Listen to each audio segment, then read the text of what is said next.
What's up, ladies and gentlemen? My name is thegameblot. I am joined by Arasgain for a first impressions kind of video for Kingdoms and Castles. Hello. This game is by no means multiplayer, but he has been playing a lot of it recently, and the footage you see on the screen is from my own personal gameplay. Released on the 20th of July, it's kind of reminds me of Stonehearth, Banished. The resource gathering reminds me a little bit of Age of Empires. A little bit. Yeah, so far it's got some pretty decent reviews on Steam. I was looking at that currently. Overall, fairly positive. One or two ones that don't really fit with the theme, obviously, but people are entitled to their own opinion. Gonna go over the menu system ever so quickly. It's only got two tabs, Preferences and Graphics. Your Preferences has the things like your menu, your SFX, mouse controls, that kind of thing. Graphics, obviously, resolution, you can full screen or not. You can show various things on your screen, birds, clouds, that kind of stuff. Anti-aliasing is all in there as well. Very simple, very easy to just have a quick look over. But all very simple to do. Few things that bugged me when I first started up the game was, one, the music just made my ears bleed. It was way too loud at the start. Everything was up to 100%. Yeah, not really a fan of that. My computer started it, the game started up rather in a rather amusing aspect ratio, 4:3, massive black bars on either side of the actual game itself. I had to invert the zoom, as you no doubt saw within the menu system, because it was all wonky. Scrolling in did not actually move the game, did not actually zoom the game in, it zoomed the game out, and same for zooming out as well. The escape button is one of the big ones that I want to talk about. It doesn't actually escape all of the sub-menus from like buildings and obviously your citizens and your peasants and stuff. It brings up the pause menu, which, I don't know for you, Arasgain, but for me, my muscle memory always tells me to head to the escape button when I'm trying to exit menu systems. That's what the escape button's for. Yeah, but it's fairly easy to pick up the fact that it is actually right-click to escape stuff. While not intuitive, it is easy to remember, I guess you could say. I've got Vikings, lovely. It is also worth pointing out that we are running two different game modes as well. Aris, Yes, things you liked about the game? I really like the game modes we were talking about there. You can do a peaceful version of the game where you don't have to worry about dragons coming and stealing all of your resources. And you can just build a pretty city, which is what I'm doing right now, because that's quite fun. It's a simple game, very lightweight, runs on most any computer. The art style, it's beautiful, beautiful game. Love it. Like cartoonish fantasy would be a good way to describe it. Yep. I think. It's also quite fun and a little bit addictive if you start playing it and you're starting to get into your city pretty well. Anything else for you, Dad, Gannon? I think I've got all of the other ones. I think I've got everything that you've got. To be honest, it's, yeah, like you said, a very, very pretty game. Very enjoyable, very addictive. People can gain endless hours worth of just town building. Certainly, yeah. Making things pretty, laying things out a certain way. Learning the way that the game works, obviously. Yeah. It's very, very nice.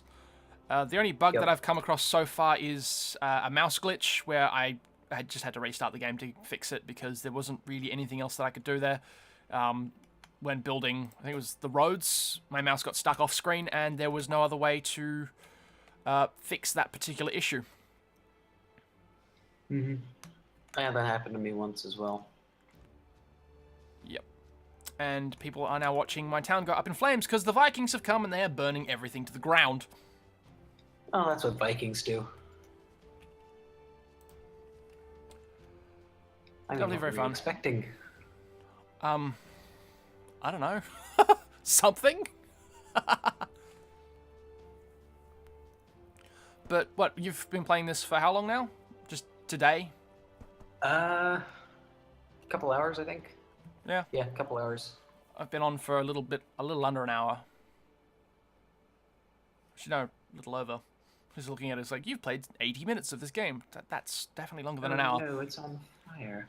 Yeah, everything is on fire. Everything is burning down. Churches are burning down. Clouds are in the way. Yeah, My iron mine and rock quarry spontaneously combusted. I built... I built my walls in the wrong direction. Vikings, they come from the sea! Of course they do. Oops!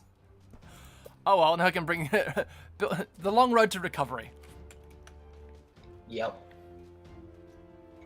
Because I don't have Viking problems, I have spontaneous combustion problems. Yeah.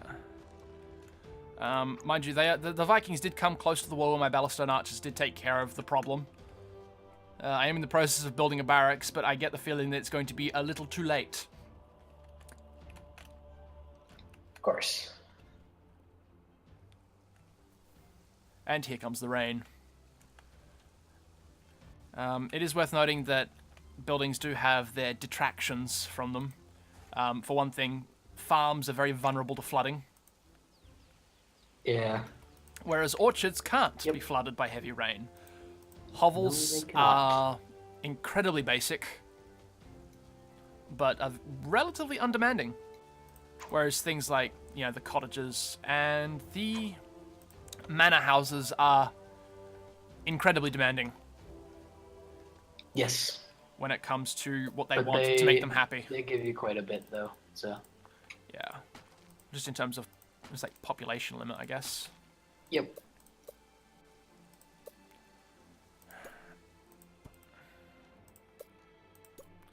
I will say this, I do have a fair amount of resources stockpiled, so rebuilding is probably not going to be that difficult. Doubtful.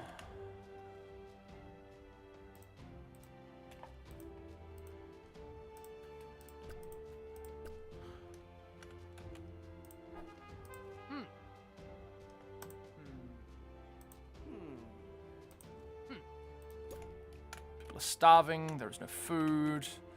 The Viking invaders have come and they're leaving again because we essentially defeated them. People would like a tavern. We can build them. Of course, the people would like a tavern. We can build them a booze barn. It's fine.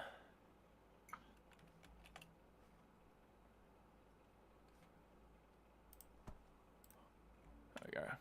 It's not quite the middle of town, but yeah, it'll do for now. Yep.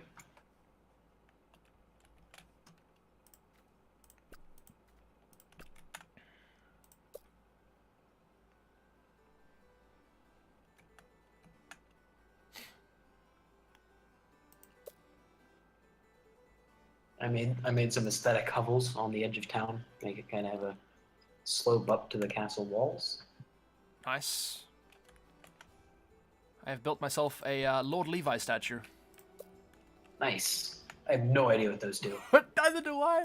I'm assuming it's a happiness. It's a happiness item. No, it's not. Guardian of the Forest and all its creatures, and that's really about it. Yeah, I don't know what it does. I'm just gonna knock down this hovel because I don't like it. And I need to put in a well. So. Okay. My town is relatively well covered by that. Let's see. Covered by wells? Yes. Yes, indeed they are. Maybe a few more here and there, I think.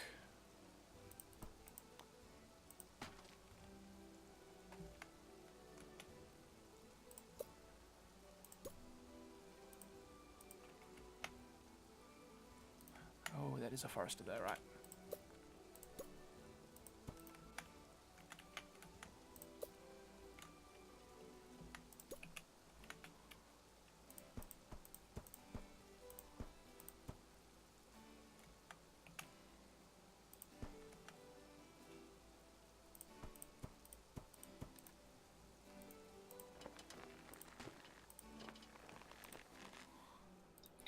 I suspect that hovels... That's weird. Hovels now cost as much as a cottage.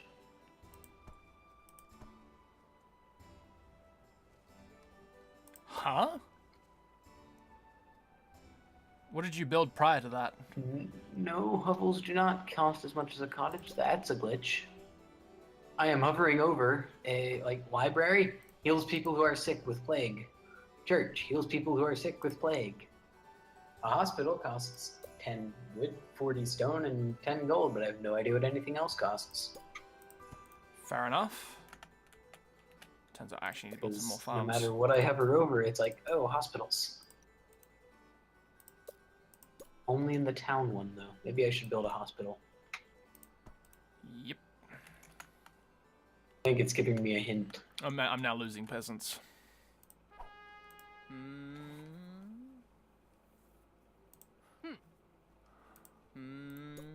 Peasants are miserable. Should make sure they're at least well fed. Yes. I am working on it. Ah, I fixed it. I think I might try a peaceful run after this. Peaceful is fun. Yes.